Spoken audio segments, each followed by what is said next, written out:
oturmak olmaz. Bugün burada olmamız lazım. Yani ben bir şey diyemem kardeşim. Vallahi hiçbir şey söyleyemiyorum. Hiçbir şey söyleyemiyorum.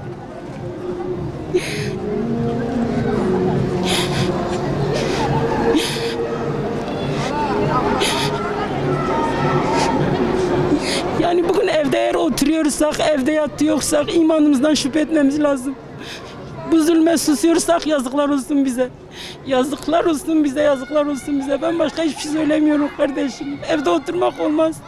Hiç olmaz. Allah o mazlumların hakkını bırakmasın inşallah. Rabbim bırakmasın inşallah. İsrail'i yerle bir etsin inşallah.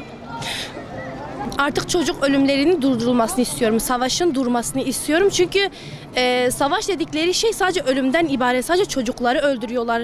Artık siviller öldürülmesin. Her şey durdurulsun. Artık yeter diyoruz. Buradan Netanyahu'ya lanet ediyorum. Allah onun belasını versin. Artık gerçekten yemek yemiyoruz, nefes alamıyoruz.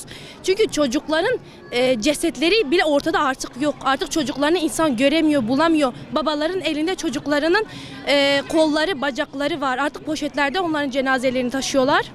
Sözün bittiği yerdeyiz. Kudüs'ün sahibi orayı koruyacaktır. Sadece bunu diyorum. Khuda vi kafiri helak bike. Kafir her vakte yekin. De devra medaji ayna ayn bu ayn meji vi derdi kişan ayn mala meji gireda ayn gede meji şehit kiravet bini bahra gola ام جوارو ولاته ما درخستن هنا ملوارو ولاته خو نزفرينه فقد ما في ياد قوم تقول يا ربي مهون بعسكري قدسيبن واجناني وجهكم مقو خيب دار اسرائيل قدسي مدي اسرائيل دورا من مريم مراب قشيكن تشيلكيوا خذي واو تشيلكيوا قعر بك نعلد بك بريشان بك بنافي قعر بك بنافي جوار تار ومار بك خذي تعالى فرسد ندوا يا ربي ومتي تلواكي نعلتي حياني قيامتي تندي وفرسته مولتي تو متى محمد درخش بنزل مزلتي خذي قعر ورزيل وبريشان بك ان شاء الله ومتى محمد درخ فريه خذي خوشي وذا خذا خيره وقبول به كيف متيجي راس كري كي تشكري خدای خیره و قبول که سلام خوش به تو می خو بری خوراد شینم تمام شهیدارا تمام مؤمنارا دلنا تشاوتا که دوانا تشاوتا خدای قارو غضب خالو هم که امی مال خو جان خو حال خو کور خو حمید دوی رید قربان کن خزگانا اول کو در رید که کو مسلمان هر نسری وی کافری کافو یکون کن خز او کما اول دولتنا رید کرا دیگه کافو یکون بو Öncelikle bizim onlara olan yardımımız yetersiz. Biz sadece içimizi rahatlatmaya çalışıyoruz bu şekilde. Ümmetin uyanmasını istiyorum artık. Orada onların akan kanı bizimkinden daha değerli değil. Biz hepimiz kardeşiz. Eğer ki biz tek vücutsak, bir yumruksak beraber yardımlaşmamız gerekiyor. Özellikle hükümetten artık bir askeri yardım olmasını istiyorum.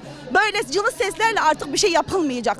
Orada yakan kanlar, oradaki küçük yavruların poşetlere sığındı, attıkları cesetleri içimizi parçalıyor. İnanın gece uyuduğum zaman sadece uykumda o cesetleri görüyorum. Artık dayanacak gücümüz, tahammülümüz kalmadı. Eğer ki devlet yardım etmeyecekse, askeri gücünü göndermeyecekse Allah rızası için kapılar açsın. Bütün mücahideler buradaki kadınlarla beraber hepimiz gitmeye hazırız. Yeter artık. Kudüs hepimizindir. Bütün Müslümanlarındır. Bizim kutsalımızdır. Oradaki kardeşler hepimizin kardeşleridir. Baktığımız vakit Kudüs sürekli necis topluluk olan İsrail tarafından sürekli işkence gören bir topluluktur. İsrail'de Allah-u Teala'nın Bakara suresinde belirttiği gibi lanetlediği ve sonradan maymunlar topluluğuna dönüştürdüğü bir topluluktur.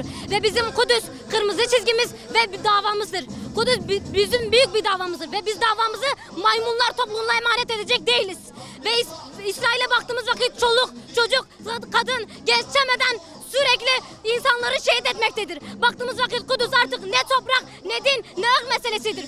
Kudüs artık bizim insanlık meselemizdir. Lütfen insanlık görevimizi yerine getirmek için lütfen Kudüs'e sahip çıkalım. Kudüs bizim Müslümanlarındır. Lütfen artık Kudüs'e sahip çıkalım. Baktığımız vakit Allah-u Teala'nın vaadi haktır. Allah-u Teala nasıl Mescid-i Haram'ı fil ordularına karşı ebabiller göndererek koruduysa elbette maymunlar topluluğuna karşı da ebabiller ve güvercinler gönderecektir. Ve ey necis topluluk, size buradan sesleniyoruz.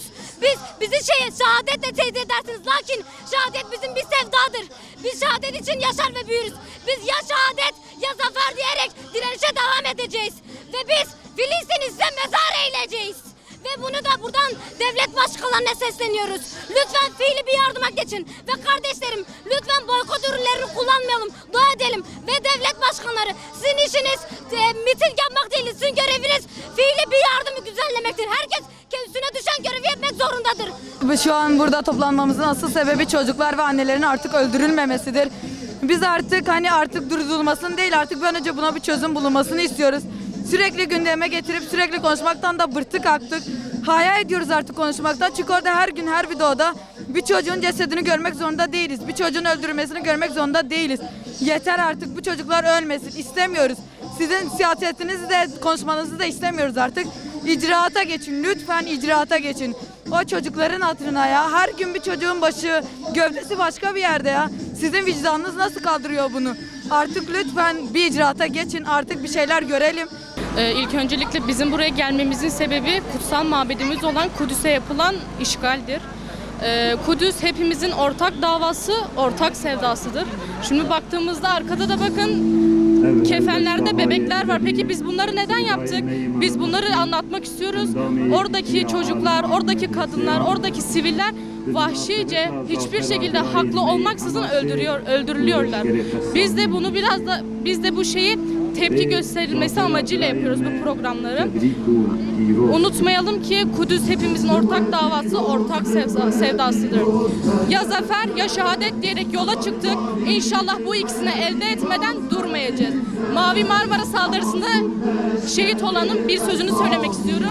Diyor ki düşmanlarımız bize ne yapabilir ki? Biz cenneti yüreğimizde taşıyoruz. Sürgün edilsek seyahat, hapsedilsek halvet, öldürülsek de şehit oluruz. İnşallah biz de bunları elde edene kadar durmayacağız. Hükümetin de durmamasını istiyoruz. Bizim görevimiz burada hükümete tepki göstermekse aynı şekilde sizin de göreviniz bu yaptığımız şeyleri herkese anlatıp herkese yaymaktır. İnşallah Kudüs bizim olacak. Şeyh Ahmet Yasin diyor ya 2027'de İsrail diye bir devlet kalmayacak. İnşallah onu göreceğiz ve inşallah bizim elimizde olacak. İsrail lanetullah. La ilahe illallah.